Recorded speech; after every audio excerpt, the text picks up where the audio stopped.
And you know what time it is? It's time for KP's Video News.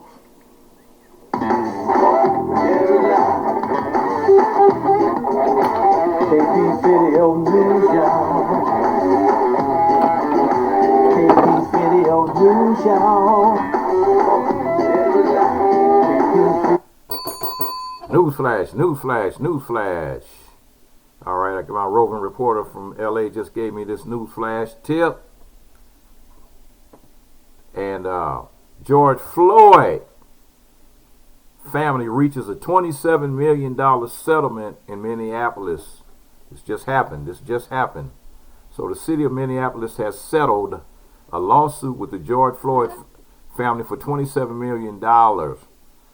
Attorneys for Floyd family said today the settlement comes almost a year after Floyd died in police custody, an event that ignited a summer of protests against police brutality.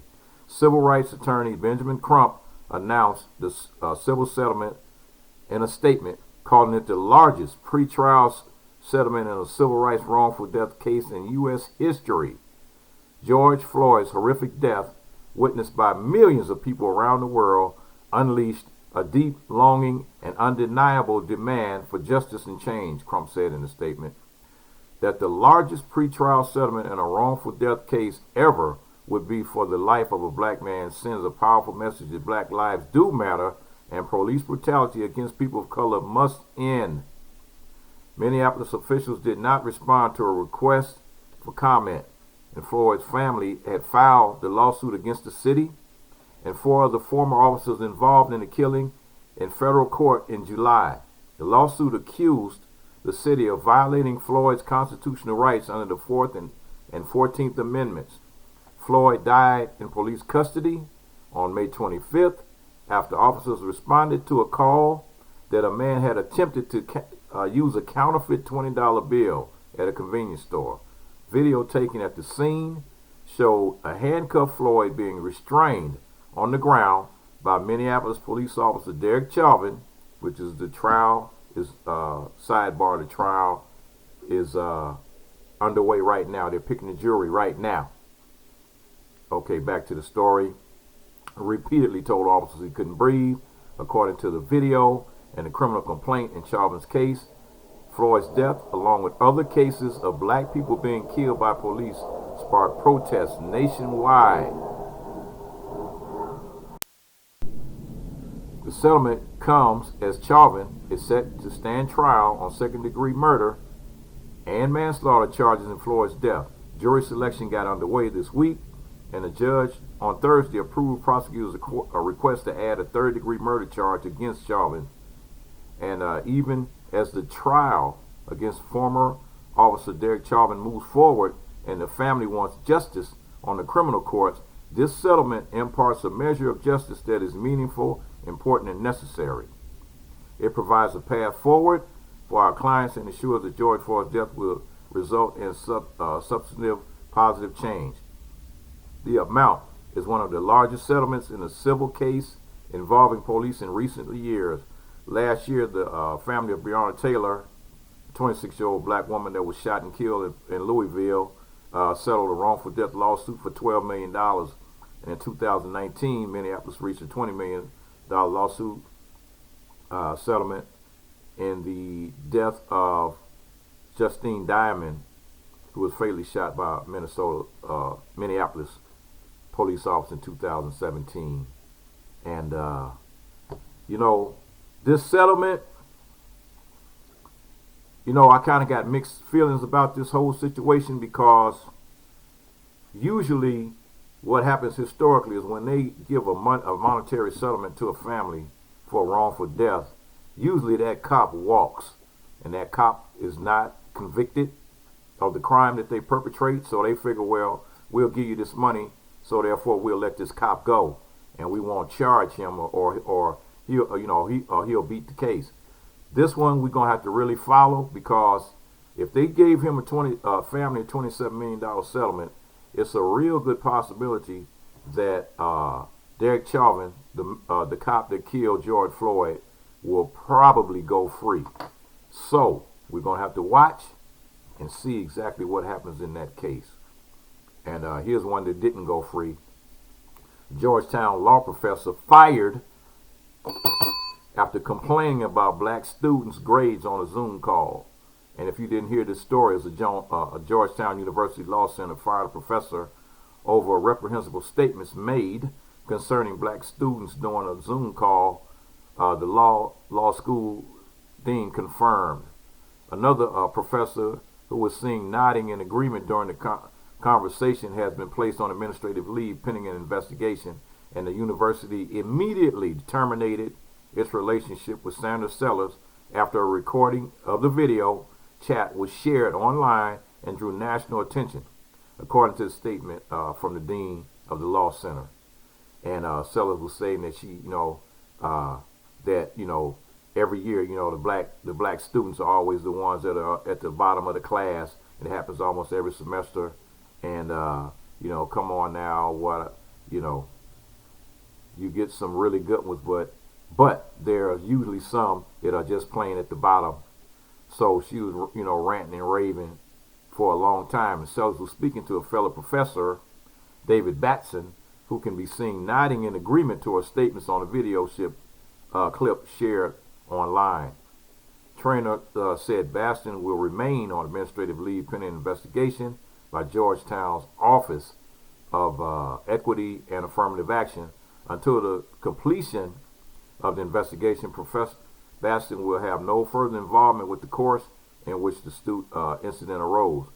The school would take measures to ensure that all students in this class are fairly graded without the input of Sellers or Batson, a university statement read. And the video was shared on Twitter by a student who told the New York Times that the conversation happened last month at the end of a class after students had logged off the Zoom call. The shared video clip showing the conversation between Sellers and Batson had been viewed nearly 1 million times as of Friday morning. And so I'm telling you, man, crazy stuff going on in this country. And, that's two stories. One happened, George Floyd story in Minneapolis, $27 million settlement. Watch that. And the Georgetown law professor that was degrading the black students at Georgetown University has been fired for her statements. And telling you, man, there's a bunch of crazy stuff going on in the world today. And here we are, we just got to weed out those people that, those people that are just, going through the motions, man, that are selling black people out daily. I mean, just straight out selling them out, man. And Larry Elders and people like that, you got to watch them. You have got to watch them. And let me see, this story here looks pretty good. Let me see if I can bring that up right quick. We got a 70-year-old black musician, and he launches an online catalog of original tracks for singers and videographers. Okay, might be able to go find something over there for a background track that I might make a video. Lehman Scott, founder and CEO of LES World Music Productions, a black-owned production company that specializes in original instruments, spoken word, and vocal music tracks. The company offers many genres of music: hip-hop, soul, neo-soul, smooth jazz, pop, country, EDM, and more. Customized tracks can also be developed and personalized for film, TV, business ads, and personal events such as weddings. LES World Music Production produces original tracks for online media, film, television, social media marketing agencies, and businesses or events promotion commercials, merchandise ads, special occasions, weddings, anniversaries, and parties. The company lists many complete song tracks for vocalists, lyricists, and instrumental soloists, including projects requiring copyright and licensing rights. As a startup production company, LES World Music Productions also produces some songs with unique social commentaries that speak to progressive justices affecting many lives.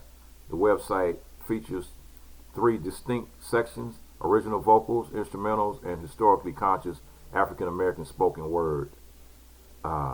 So you can contact him and purchase the tracks if you would like to at lessworldmusicproductions.com, and I will put that link in like I always do. I'll write the link on the page.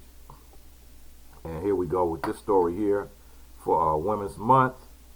And we have black-owned cosmetic line helps entrepreneurs start their own lip gloss business. And Phaedra Williams, owner of Phaedra Beauty, has rebranded her business to help other beauty entrepreneurs start their lip gloss lines. Williams, who owns a Los Angeles-based makeup and brow studio, has made the decision to no longer offer her eyebrow services. After over years of an eyebrow artist, she is starting to lose the love she had for doing eyebrows. It's time to make a transition, says Williams. She felt it was time for her to tap into her gift of mentoring new entrepreneurs. She was constantly receiving messages asking for advice on how to start a lip gloss line. After much prayer and consideration, Phaedra thought, why not help new beauty entrepreneurs start their lip gloss businesses? Not only does Phaedra offer wholesale lip gloss supplies to jumpstart the businesses, she also mentors them and gives them business tips on her YouTube channel and social media pages. After much demand for help, she decided to create an online course on how to start a lip gloss line for beginners. Phaedra manufactures all her products, including her own line of foundations, concealers, pressed powders, and her highly requested vegan-friendly lip glosses. And you can contact her at PhaedraBeautyOnline.com, and I'll also put that link in like I always do. I'll put that link on the page so you can go directly to her website. That's right, folks. So let's get this history rolling. Let's get these stories out, and these are like back to back. That one that just popped up, thanking my roving reporter Karen in LA for that story on George Floyd. $27 million settlement for the George Floyd family with the city of Minneapolis. We got to watch this case because now they're picking the jury for the Derek Chauvin murder trial. We got to watch this case real closely because, like I said, usually when they settle with a family, usually once they settle, usually the cop usually walks, gets away scot-free, scot-free. So we'll see how this works out. Okay.